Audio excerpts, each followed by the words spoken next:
Hi guys, আমি Moumita. Cheers and লাভের নতুন একটা ব্লগে তোমাদের অনেক অনেক স্বাগত। তো আজকে হলো সোমবার। আজকে 7টা নাগাদ ঘুম থেকে উঠেছি, উঠে স্নান করে ফ্রেশ হয়ে রেডি হয়ে গেছি।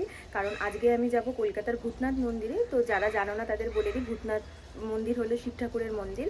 তো 2022 থেকে আমার প্রচণ্ড পরিমাণ যাওয়ার ইচ্ছে ভূতনাথে। কোনোদিনও যায়নি, ছোটো থেকে আজ পর্যন্ত কোনোদিনও যায়নি। তো আজকে আমি মানে কালকে রাতে আমি ভেবেছি যাই হয়ে যাক, আজকে সকালবেলায় আমি ঘুম থেকে উঠে যাবই যাব। তো দীপান্বিতাও অনেক দিন ধরে বলছিল যাবো যাবো যাবো, মানে আগের বছরও প্ল্যান করেছিলাম যাবো যাবো, যাওয়া হয়নি। আর জানুয়ারি থেকে ভাবছি যাবো যাবো, তাও আমি গিয়ে উঠতে পারছি না। তো কালকে আমি রাতে ওকে ফোন করলাম যে তুই কি যাবি, আমি ভেবেছি যাবো। ও যদি আজকে নাও যেত, তাও আমি ভেবেছি যে আমি তো যাই হয়ে যাক, যদি আমার ঘুম ভেঙে যায়, আমি যদি উঠে যেতে পারি, আমি তো যাবোই যাবো। তো ও বলেছিল যে আমাকেও তাহলে ফোন করে দিস, তুই আগে যদি ঘুম থেকে উঠতে পারিস। তোকেও ও যাবে, ও রেডি হয়ে অলরেডি বাড়ির থেকে বেরিয়ে গেছে। তো আমিও বেরোবো। এখনও বলতে পারছি না যে ফাইনালি পৌঁছেছি, আগে পৌঁছাই। কারণ ভাবো, সেই 4 বছর ধরে যাওয়ার এত ইচ্ছে, আর যেতেই আমি পাচ্ছি না কিছুতেই, কোনো না কোনো কারণে। তো আগে আমি পৌঁছাই, তারপর বলতে পারবো যে হ্যাঁ ফাইনালি পৌঁছালাম, মানে ফাইনালি ভূতনাথ মন্দির যেতে পারলাম। তো চলো, এখন আর বেশি বকবক করবো না, বেরোই। বাড়ির সামনে থেকেই আমি ফুল, মালা, মিষ্টি সমস্তটা কিনে নিয়েছি আর এখন বাসের জন্য অপেক্ষা করছি। তো তোমাদের আমি লোকেশনটা দেখিয়ে দিই। তো আমি শোভাবাজার পৌঁছে গেছি। আমি বাসে করে নেমেছি শোভাবাজার মেট্রোর সামনে। তো যে ফুটে বাস নামিয়েছে তার অপোজিট ফুটে রোডটা ক্রস করে এসেছি। তো তোমরা যদি মেট্রো করে আসো তাহলে মেট্রোর গেট নাম্বার 4 থেকে বেরিয়ে রোডটা ক্রস করবে। রোডটা ক্রস করলেই কিন্তু তোমরা এখান থেকে অটো পেয়ে যাবে। তো অটোতে যদি বলো ভূতনাথ মন্দির যাবো, অটো তোমাদের যেখানে নামাবে সেখান থেকে রেলগেটটা ক্রস করলেই একটুখানি হেঁটে গেলেই ভূতনাথ মন্দির তোমরা পেয়ে যাবে। আর তোমরা কিন্তু বাগবাজার দিয়েও হেঁটে হেঁটে আসতে পারো, কিন্তু বেশ অনেকটাই হাঁটতে হয়। আমি 2023-এ সরস্বতী পুজোর সময় বাগবাজার দিয়ে হেঁটে হেঁটে ভূতনাথ মন্দিরের সামনে পর্যন্ত এসেছিলাম, কিন্তু পুরোপুরি মন্দির পর্যন্ত আমি আসিনি। আর এখানেও দেখো পরপর কিন্তু প্রচুর ডালার দোকান আছে, এখান থেকেও তোমরা ফুল মিষ্টি নিয়ে নিতে পারবে, বাট আমি তো বাড়ির থেকেই নিয়ে এসেছি। এই যে এবার বলতে পারবো যে অবশেষে ভূতনাথ মন্দির পৌঁছাতে পারলাম। সকালটা কিন্তু একদম অন্যভাবে আজকে শুরু করছি। মনটা বেশ ভালো হয়ে গেছে। আর এখানে না ধূপকাঠি জ্বালাতে দেয় না, কিন্তু কর্পূর দিয়ে আরতি করতে দেয়। তো আমি তো কর্পূর আনিনি। তাই আমি দোকান থেকে কর্পূর কিনে নিচ্ছি। আর সেই সুযোগে এখানে জুতোটাও আমি জমা রাখবো। যদিও ওনারা বলছেন জুতো আমাদের দায়িত্বে নয়, নিজের দায়িত্বেই খুলে রাখবে। বাট আশা করি কিছু হবে না। একটু ভেতর দিক করেই রেখেছি। আর আমি না বাড়ির থেকে ঘটি নিয়ে এসেছি। আমিও ঘটি নিয়ে এসেছি, দীপান্বিতাও ঘটি নিয়ে এসেছে। তো এখান থেকে আমরা জলটা তুলে নেব। গঙ্গা থেকে আমরা জলটা নিয়ে নেব। আমি তো যারা এর আগে ভূতনাথ মন্দির এসেছে বা সবসময় আসে তাদের মধ্যে একজনকে ফোন করেছিলাম। ভেবেছিলাম যে আমি জলটাও বাড়ির থেকেই নিয়ে আসবো বোতলে করে। তো সে বলল, "দিদি পাশেই গঙ্গা। তুমি বেকার, বেকার কেন জল নিয়ে যাবে? তুমি গঙ্গা থেকেই তুলে একবারে ঠাকুরকে ঢেলে দিও।" তো সেই মতো জলটা এখান থেকে তুলে নিচ্ছি। আর আমি ১ম এ ভেবেছিলাম যে শুধু গঙ্গার জলই ঢালবো। কিন্তু দীপান্বিতা বাড়ির থেকে ঘি, মধু, আতর, তারপর সিদ্ধি একটা শিশির মধ্যে মিশিয়ে নিয়ে এসেছে। তো ও বলল, "চল দুজনেই মিলিয়ে মিশিয়ে নিয়ে নিই।" আর ও আবার দুধও কিনে এনেছে। তাই বলল যে দুধটাও দুজন মিলেই নিই। কারণ আমি যদি না নিতাম তাহলে ওকে আবার বাড়িতেও নিয়ে যেতে হতো। তাই সবকিছু মিলিয়ে মিশিয়ে দুজন মিলে নিচ্ছি আরকি। আর এখানেও কিন্তু দুধ, গঙ্গার জল এইভাবেও ঘটিতে বিক্রি হচ্ছে। তোমরা এখান থেকেও কিনতে পারবে। আর আমরা ফুল, বেলপাতা সমস্ত কিছু দিয়ে ঘরটাকে খুব সুন্দর করে সাজিয়ে নিয়েছি, ঠিক যেমনটা এখানে বিক্রি হচ্ছে। নাহলে আমাদের মনে হতো, ইস! এখান থেকে কিনলেই ভালো হতো, কি সুন্দর করে সাজানো। তাই সেটা যাতে মনে না হয়, তাই নিজেরাই ঘটিটাকে এরকম সুন্দর করে সাজিয়ে নিয়েছি। আর এখন যাচ্ছি পুজো দিতে। আর ভেতরে না ভিডিও অ্যালাও নেই, তাই আমি আর ফোন বারও করিনি। আর আমি জোরজবস্তি ভিডিও বানাইও নি। তো পুজো দিয়ে বাইরে চলে এসেছি। সামান্য ভিড় ছিল, কিন্তু তাও ভালো মতোই পুজোটা দিতে পেরেছি। মনে হচ্ছিল যেন ঘটির জলটাও ঢালার জন্য কম পড়ে যাচ্ছে। কারণ একেকজন তো বড়, বড় বালতি নিয়ে এসেছে বাবার মাথায় জল ঢালবে বলে। তো আমিও ভেবেছি পরের বার থেকে বালতিই নিয়ে যাবো। পুরীর যে বালতিগুলো বিক্রি হয়, সেই বালতি ভেবেছি নিয়ে যাবো। গঙ্গা থেকে জল তুলে ঢালবো। আর কারণ না, মানে অনেক গাঁট করা তো, একটু ভিড় ঠেলে গিয়ে জলটা ঢালতে হচ্ছে। এবার ঘটির জলটা না শিবলিঙ্গ পর্যন্ত ঠিকভাবে পৌঁছাচ্ছে না। তাও অল্প একটু পৌঁছেছে। পুরোপুরি যে পৌঁছায়নি তা নয়। কিন্তু বালতি করে আনলে অনেকটা জল থাকবে, অনেকক্ষণ ধরে ঢালা যাবে এই আরকি। তো দীপান্বিতা ১ম এ আরতি করে নিয়েছে কর্পূর দিয়ে। এরপর আমিও আরতি করছি। সবাই কিন্তু এরকম বাইরে এসে আরতিটা করে। ধূপ যেহেতু এখানে জ্বালাতে দেয় না। আর এই যে জিনিসটা দিয়ে আমি আরতি করছি আরকি, এটা কিন্তু যেখান থেকে কর্পূর কিনলাম সেই দোকান থেকেই এটা দিয়েছে, আবার ওখানে ফেরত দিয়ে আসতে হবে। তো একটাই নিয়েছি যেহেতু, দুজন মিলে, মানে আমি আর দীপান্বিতা দুজনেই এটা দিয়ে আরতি করে নিচ্ছি। ও আগে করে নিল, দেন আমি করছি। সকালটা সকালটা এত সুন্দরভাবে শুরু হলো যে কি বলবো, মনটা পুরো ভালো হয়ে আছে। কত বছর ধরে ভাবতাম ভূতনাথ মন্দির যাবো, যাবো। অবশেষে বাবার ডাক পেলাম আর আসতেও পারলাম। ভূতনাথ মন্দিরের ঠিক পাশেই কিন্তু এই হনুমানজির মন্দিরটা আছে। তো এখন আমরা এখানে যাবো। আর এই মন্দিরটা না একদম গঙ্গার ঠিক পাশেই।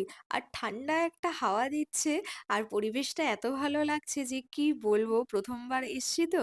তো বেশ সবকিছুই বেশ ভালো, ভালো লাগছে। আর এই মন্দিরটাতে শুধু হনুমানজিই নন, আরো অনেক রকম ঠাকুর-দেবতা রাখা আছে। আর এখানেও কিন্তু একটা শিবলিঙ্গ আছে। তোমরা কিন্তু চাইলে এই মন্দিরে এসেও ভালো করে বসে নিজেদের মতন মনের মতো করে পুজো দিতে পারবে।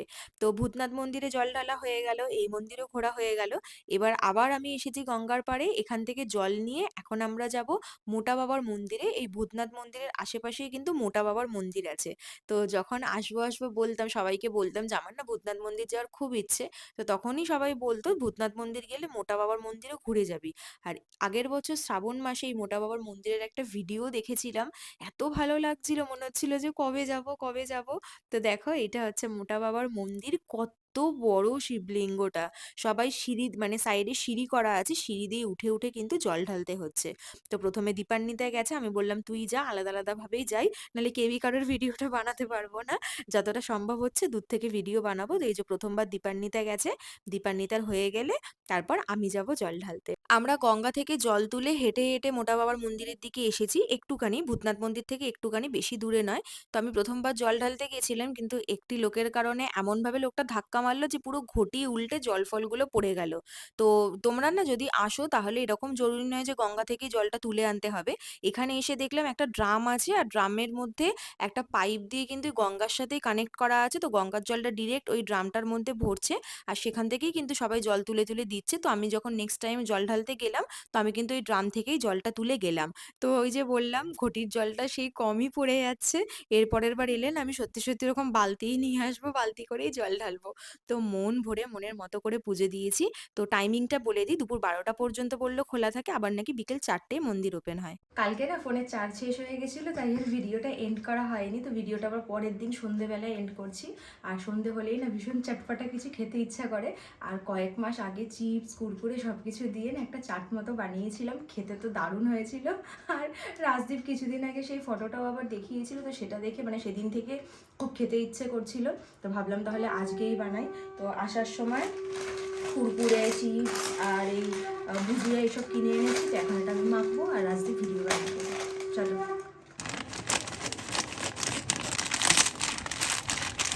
তো তোমরা তোমাদের পছন্দ মতো যেকোনো চিপস, কুরকুরে নিতেই পারো।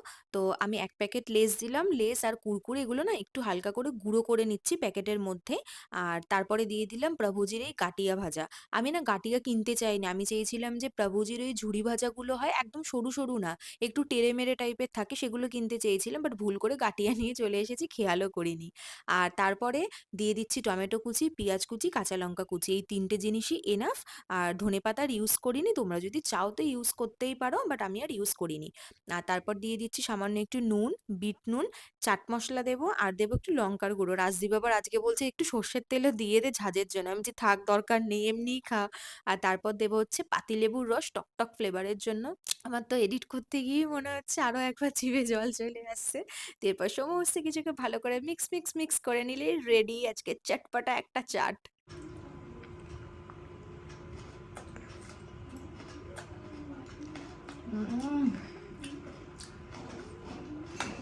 Heavy heavy.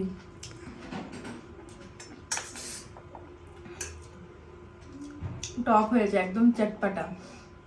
তো বাড়িতে বানিয়ে অবশ্যই একবার ট্রাই করো, দুর্দান্ত খেতে হয়, দুর্দান্ত। তুই একটু টেস্ট কর। করবো তো। আমি চানাচুর ঢেলে খাবো। আমি খাবো না তাহলে। তুই খেয়ে নে, তারপরে লাস্টে আমি খাবো। এত সুন্দর জিনিসটা তো ওনাকে বা চানাচুর ঢেলে খাবে। হুম। না, চানাচুর দিয়ে একটুও ভালো লাগবে না, এটাই বেশি ভালো লাগছে। লাল ফাল ফেলে কি করতাছে? খা তুই। আই হোপ তোমাদের ভিডিওটা ভালো লেগেছে। আর তোমরা যদি কেউ কোনোদিনও না ভূতনাথ গিয়ে থাকো তো একবার যেও, আর মোটা বাবার মন্দিরে যেও, তো খুব ভালো লাগবে। সকালটা তো ভীষণ ভালো কেটেছিল কালকে। তো ভিডিওটা ভালো লেগে থাকলে ভিডিওটাকে অবশ্যই একটা লাইক করে দিও, কমেন্ট করে জানিও তোমাদের কেমন লাগলো, আর চ্যানেলটাকে সাবস্ক্রাইব করে পাশে থাকা বেল আইকনটাকেও হিট করে দিও, যাতে এরপর থেকে আমি যাই ভিডিও আপলোড করব তোমাদের কাছে সেগুলো নোটিফিকেশান ইজিলি পৌঁছে যাবে। তো চলো, আবার দেখা হবে পরের কোনো ভিডিওতে।